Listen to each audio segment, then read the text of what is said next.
Hello नमस्कार सबैलाई welcome to my new video. आज चाहिँ म यसो बिदाको दिन बसेर चाहिँ टक्क फोटो धुलाउनु पऱ्यो। यसो खिच्या फोटोहरू पछि हेर्दा पनि काम लाग्छ भनेर चाहिँ यसो यहीँ नजिकको मेन्युमा आएको। जापानमा चाहिँ स्टुडियोतिर गइराख्नु पर्दैन क्या, यो सुविधा चाहिँ राम्रो छ। अनि त्यसपछि 7-Elevenबाट टक्क प्रिन्ट गर्न मिल्छ। मैले पनि युट्युबबाटै हेरेर सिकेको भएर म पनि मेरो च्यानल हेर्नेहरूलाई सिकाउन चाहन्छु। त्यो चाहिँ म अब ठ्याक्क लसन छिर्दैछु। ठ्याक्क म चाहिँ लसनको गेटभित्र छिरेँ होइन। त्यो चाहिँ जहिले पनि यतापट्टि एउटा कर्नर हुन्छ नि, एउटा एकतिर कर्नरमा राखेको हुन्छ। त्यहाँनिर चाहिँ यसरी एउटा बोर्ड देख्न सकिन्छ। त्यसको पहिला चाहिँ सुरुमा चाहिँ कोइन पैसा चाहिन्छ। कोइन पैसा मसँग चाहिँ नभएर म कोइन पैसा चाहिँ जापानमा साट्न चाहिँ साटिदिन्छ होइन। अब भाषा चाहियो, बोल्न जान्नु पऱ्यो। त्योभन्दा एउटा टक्क केही किन्यो होइन, त्यसपछि गएर त्यसबाट सिधै कोइन आइहाल्छ। खाना पिउनु पनि पाउने, त्यसपछि पैसा नि साटिने। एउटा के खाउँ भनेर चाहिँ सोचिरहेको छु म यसो हेर्दै होइन। यो चाहिँ सबभन्दा सहिलो आइडिया चाहिँ हो कि एउटा जुस किन्यो, त्यसपछि गएर पैसा चेन्ज गर्न पनि मिल्यो, त्यसपछि कोइन पनि आउने भयो क्या। त्यही हो क्या, जापानमा नजानेपछि जे नि गर्नुपर्छ, खर्च हुन्छ हो पैसा साट्दा पनि। अब पैसा साटेको पनि 108 रुपियाँको चाहिँ मैले जुस किनेको छु। यहाँ चाहिँ पैसा हालेँ टक्क, यति भएपछि यसले खुल्ला पनि दिन्छ। त्यसपछि गएर ओके खिचेपछि यसले खुल्ला पनि दिन्छ, नोट पनि दिन्छ। अब यदि भएपछि साट्न नि परेन, भाषा जान्नु नि परेन। त्यही भएर ठिक छ है, ठिक छ। अब म चाहिँ जाँदैछु।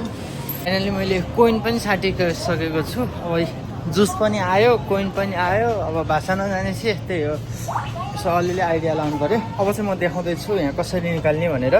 सुरुमा चाहिँ कम्बिनीमा यस्तो देखिन्छ।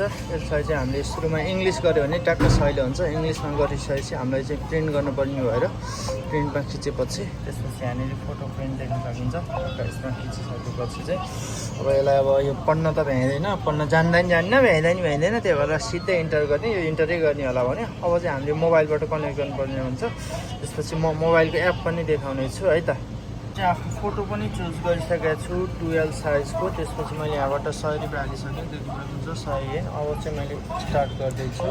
स्टार्ट गरेपछि यहाँ प्रोसेस हुन केही समय लाग्छ। यहाँ प्रोसेस हुँदैछ, यसले चाहिँ देखाइरहेको छ। अब पढ्न त जाँदैन भयो नि, यसो हेरेर नि जान्छ, त्यो फोटोको पनि देखाइरहेको छ नि त।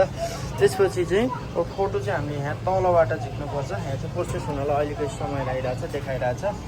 मैले अहिले एउटा मात्र धुलाइराखेको छु। अब यसले चाहिँ भइसक्यो, यसले चाहिँ तल फोटो झाटिसक्यो होइन।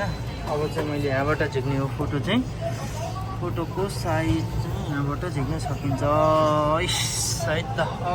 ल है त, टक्क यसरी चाहिँ आफूलाई चाहिएको साइज सबै कुरो चाहिँ कम्बिनीबाट गर्न सकिन्छ। साथमा कोइन नल्याइआएपछि जुस खान नि पाइन्छ। त्यो बेला चाहिँ म मेरो फोटो धुलाएर आइसकेको छु। यस्तै हो, बिदा दिन हालिदिने, हिँड्ने, खाने के हाल्ने त यस्तै छ हो जापानमा। अब अरू प्रगति केही छैन, बस्ने, खाने, हिँड्ने, डुल्ने।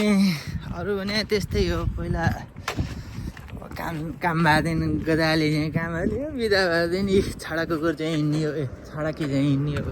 बिन्दास चाहिँ ट्याक्क मजा आउँछ हो हिँड्दा नि। हेर्थेको ल है, सबैजनाले लाइक सेयर सब्सक्राइब गरेर चाहिँ साथ दिनु होला। अब यसो भिडियोहरू पनि बनाउन थाल्दैछु, सबैजनाले मन पराइदिनुहुन्छ भन्ने आशा छु। Okay by by.